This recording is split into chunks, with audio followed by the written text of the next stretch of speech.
Yo, what's up guys? In today's video, I'm going to be recapping an article K.C. Johnson just put out the other day. He put out an article and it was titled Bulls 2021-2022 Roster Breakdown, Who Stays, Who Leaves.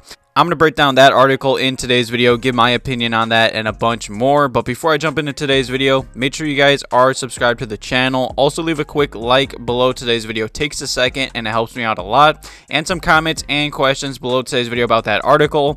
Who you guys want the Chicago Bulls to keep, trade, or maybe just let walk in this upcoming offseason. Also check out my last video if you guys missed it. I was talking about how the Chicago Bulls lost a coach and how they're expected to lose Derrick Jones Jr. in this upcoming offseason. I'm obviously going to be talking about that topic later in today's video as well.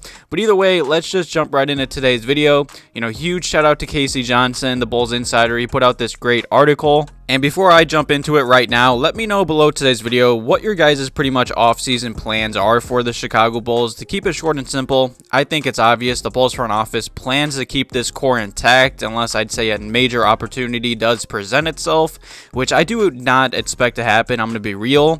But either way, I expect them to just run it back with their big four, try to retool around especially their bench and add some three-point shooting. But either way, let's just jump right into it. There's been a lot of talk this season, especially the end of season with Billy Donovan, him not making adjustments and everything like that. And K.C. Johnson does expect Billy Donovan to return. I mean, he is under contract, and K.C. Johnson said he's as lock of anyone to return this season.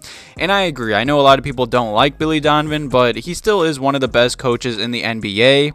The players love him. Zach LaVine loves him. He's super friendly. And I do understand the whole adjustment talk, but at the same time, when the Bulls really only have maybe 4 to 6 players that should be getting playoff minutes, it's kind of hard to make adjustments, lineup changes, and rotation changes, in my opinion, especially when you're playing the Bucks as well. And now let's just start out with DeMar DeRozan. I think DeMar is obviously going to return. He's as lock of anyone to return. I mean, he had an all-NBA season last year, all-MVP for the most part. He had a huge season. I really do love DeMar. It's definitely kind of concerning, though. He is getting up there in age. Hopefully next season, if the Bulls can bring Zach back, Zach kind of becomes that number one option because with DeMar getting up there in age, especially in the playoffs, it's very easy to stop DeMar. You just kind of have to wall him off from mid-range. Hopefully Zach can overtake that number one option, and now DeMar can slide to that number two given his age. And now on to Zach LaVine. K.C. Johnson has said and covered this whole topic for honestly months now. He expects Zach LaVine to return, as do I. I know there's been a lot of talk saying how he's not worth a max contract, how he might need knee surgery in this upcoming offseason, how that's kind of concerning. But if the Bulls offer him a max contract, I do expect him to be back. There's not many teams in this upcoming offseason that have enough money to pay Zach LaVine. So if the Bulls pay him, I expect him to be back. And now on to Vooch. Vooch had a really solid season, even though it felt like he played really bad at times. His whole play and shooting percentages were pretty much all up and down, but I do expect him to return as well. I mean, he's on a one-year deal. His salary does go down $2 million for next season. He'll be only making about $22 million, and for all the numbers that he puts up and things that he does for the Chicago Bulls, I just think it's damn near impossible to find someone that does all the little things like Vooch does for $22 million per season. There has been some talk and some hate on him and some trade rumors. I mean, I made a video just the other day how an NBA insider was urging the Bulls to trade, I'd say, Vooch for Rudy Gobert. I do expect Vooch to return for next season. And now on to Lonzo Ball. I know Lonzo's kind of got a lot of hate recently as well. A lot of fans have been calling him injury prone and saying the Bulls shouldn't have paid him all that money. But I believe Lonzo Ball's value to the Chicago Bulls honestly went up when he was injured because he would have helped the Bulls so much the second half of the season, and especially in the playoffs versus the Bucks. He's probably the Bulls' best defender, easily their best three-point shooter. Hopefully he can just get right, fix whatever has been bothering him with his knee, and he could be starting next year. I really just hope that. I really like Lonzo in the Zach LaVine backcourt. And same with Caruso. He's under contract as well. I mean, he's one of the best defensive players in the NBA as well, especially off the bench for the Bulls.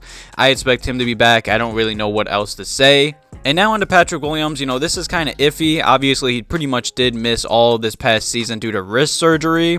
He did have some solid games here and there. His play was up and down as well. I know in his end-of-season exit interview, he did say he wants to play more consistent next year.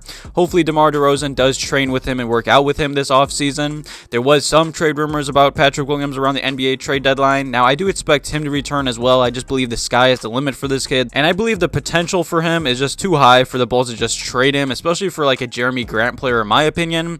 If any trade rumors do come out surrounding Patrick Williams in this offseason, I will keep you guys updated. Let me know if you guys believe the Bulls should give Patrick Williams more time to develop, or maybe trade him for a win-now player or star. And now on to Ayo. I believe Ayo had a great rookie year. I did not expect him to play that much, but obviously due to injuries, he was starting, coming off the bench, playing really well. He's under contract. He's a lock to return, in my opinion. I'm really just happy. Hopefully he plays in the summer league and continues to develop his game. I believe he's going to be a great backup, maybe even a starter one day in the NBA for the Bulls. And now, here's where things get interesting. Coby White. The whole Coby White situation has been kind of a mess for the past 3 to 4 years now. He's probably the Bulls' most inconsistent player. And K.C. Johnson did say that he's under contract and he is a candidate to be traded for the right opportunity. In my opinion, if the Bulls do make any trades or moves in this upcoming offseason, Coby White's going to be included. He's just been all over the place. The Bulls already have too many guards, in my opinion. And Coby's just too inconsistent, and he's not good on the defensive side of the basketball. It's as simple as this. If Coby's not making three-pointers and drive into the hoop, he's doing nothing essentially on the other side or just around everything else.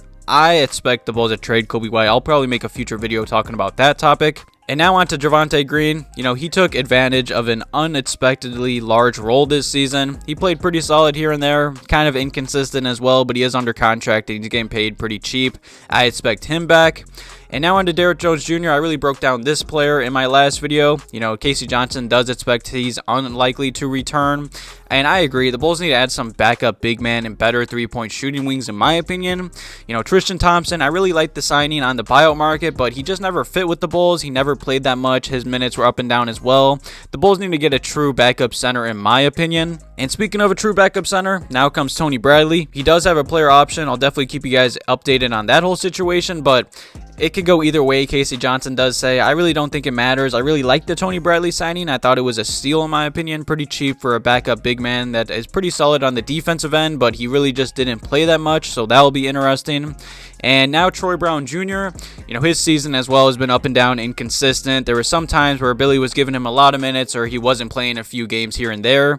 The Bulls can offer him a qualifying offer, but K.C. Johnson does expect him not to return, and that's fine with me. The Bulls need better 3-and-D backup wings, in my opinion. And now on to Matt Thomas. I don't know what else to say. He really didn't play. He shouldn't even been on the roster, in my opinion. He's not really an NBA player, in my opinion. He's an unrestricted free agent, and K.C. Johnson does not expect him to return as well to the Chicago Bulls. And our final player is Marko. He played 35 minutes all season long. What more do I have to say? He's a project. He's still developing. He's under a contract, and he is expected to return per K.C. Johnson. And the Bulls will have a lot of big, I'd say, franchise-changing roster decisions to make in this upcoming offseason. It's definitely kind of concerning with Zach needing knee surgery, probably Lonzo Ball as well, DeMar getting up there in age. Vooch's fit's kind of questionable, but he still did play solid, in my opinion. Just let me know below today's video what you guys expect to happen in this offseason. Definitely check out all my past videos. Thank you guys for watching today's video. Have a good one.